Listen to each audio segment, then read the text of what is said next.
शांति से भी दुखों का अंत हो जाता है और शांत चिंत मनुष्य की बुद्धि शीघ्र ही स्थिर होकर परमात्मा से युक्त हो जाती है। क्यों व्यर्थ की चिंता करते हो? किससे व्यर्थ में डरते हो? कौन तुम्हें मार सकता है? आत्मा ना पैदा होती है ना मरती है, हर काम का फल मिलता है। इस जीवन में ना कुछ होता है ना व्यर्थ होता है। विषयों का चिंतन करने से विषयों की आसक्ति होती है। आसक्ति से इच्छा उत्पन्न होती है और इच्छा से क्रोध होता है। क्रोध से सम्मोहन और अविवेक उत्पन्न होता है।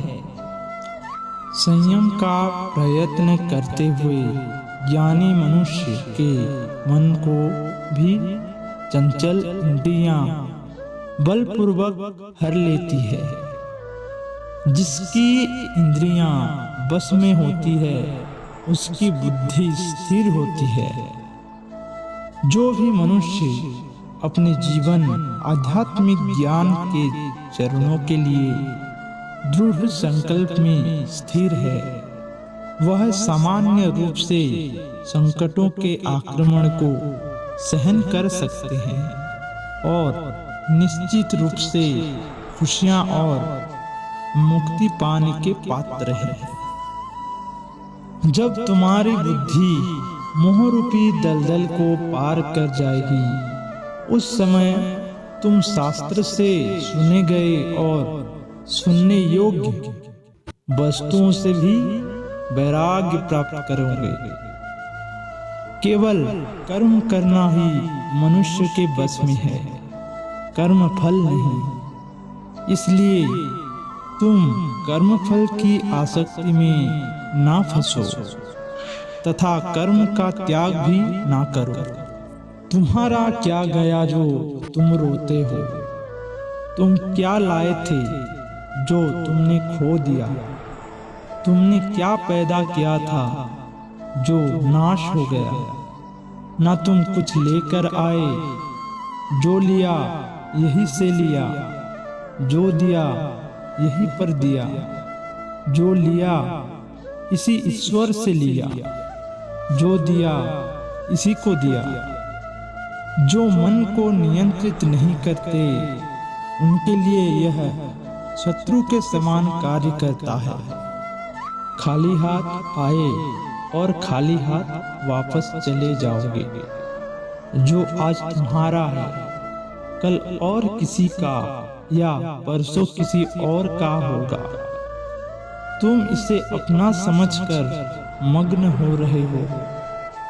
सुख दुख लाभ हानि और जीत हार की चिंता ना करके मनुष्य को अपनी शक्ति के अनुसार कर्तव्य कर्म करना चाहिए। ऐसे भाव से कर्म करने पर मनुष्य को पाप नहीं लगता। जो हुआ वह अच्छा हुआ, जो हो रहा है वह अच्छा हो रहा है, जो होगा वह भी अच्छा ही होगा।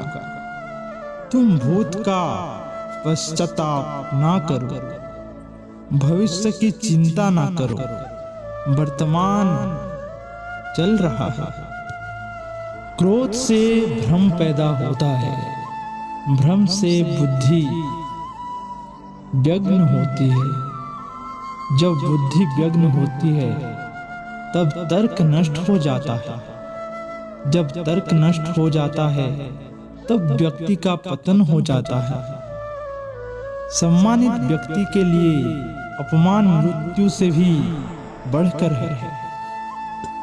सभी प्राणी जन्म से पहले अप्रकट थे और मृत्यु के बाद फिर अप्रकट हो जाएंगे।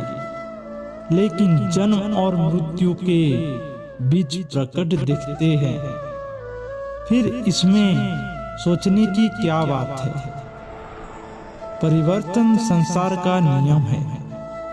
जिसे तुम मृत्यु समझते हो वही तो जीवन है। एक क्षण में तुम करोड़ों के स्वामी बन जाते हो, दूसरे चरण में तुम दरिद्र हो जाते हो।